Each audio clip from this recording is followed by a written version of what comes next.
السلام علیکم ناظرین، آپ دیکھتے ہیں کہ ہمیشہ ہم نے کوشش کی کہ ہم اپنے معاشرے کی عکاسی کریں ایک پازیٹیو وے میں۔ آج ایک سید گرانی کی بہن میرے ساتھ موجود ہے، اور ہمارے لیے سید گرانہ کتنا معتبر ہے یا کتنا ہم عقیدت کی نگاہ سے دیکھتے ہیں آپ لوگوں کو بخوبی پتہ ہوگا۔ تو آئیے جانتے ہیں اس سیدہ بہن سے ان کے معاملات زندگی۔ السلام علیکم۔ وعلیکم السلام۔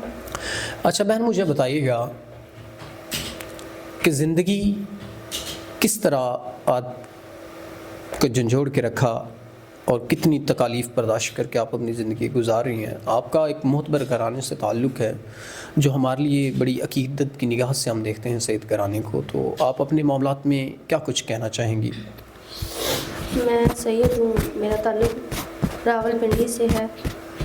میرے والد نہایت شریف بزرگ تھے، انہوں نے اپنی ساری زندگی اللہ کی عبادت میں گزار دی۔ وفات سے پہلے ان کا ایکسیڈنٹ ہوا تھا، تب میرے والد نے کچھ قرض لیا تھا اور بعد میں وفات ہو گئی۔ میرے پاس سوائے گھر کے اور کچھ نہیں ہے۔ وہ قرض والے مجھ سے قرضہ لینا چاہتے ہیں، اب میں کیا کروں؟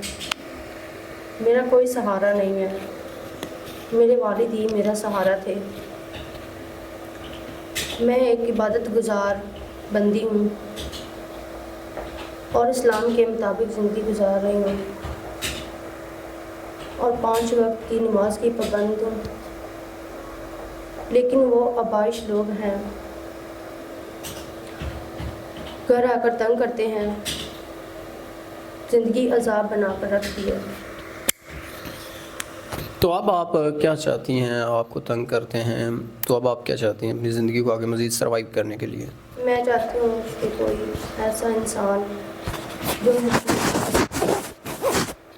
نکاح کرے، سید نہ بھی ہو تو پھر بھی میں اس سے شادی کر لوں گی۔ انسان ایسا ہو جو قرض بھی ادا کرے اور عزت سے نکاح بھی کرے۔ ناظرین، پاک گھرانے سے تعلق اس بہن کا سید گھرانے سے اپنے معاملات زندگی کو مشکل ہو جاتا ہے تنہا ایک عورت کو چلانا، اور پھر اتنے پاک گھرانے سے تعلق ہو تو جو کہ آواز سنانا بھی گوارا نہیں کرتے، لیکن مجبوری ہے کہ اب اور کوئی راستہ نہیں تھا تو بہن آئیں۔ تو ہم امید کرتے ہیں کہ ایک انسان جو ان کے والد کا قرض تھا ان پہ وہ ادا کرے اور ان سے نکاح کرے تاکہ ان کی زندگی مزید آسان ہو جائے اور خوشی سے یہ اپنی زندگی جی سکیں اور اپنی عزت کو بھی محفوظ رکھ سکیں۔ تو ہم اسی کے ساتھ اجازت چاہیں گے آپ سے۔ خدا حافظ۔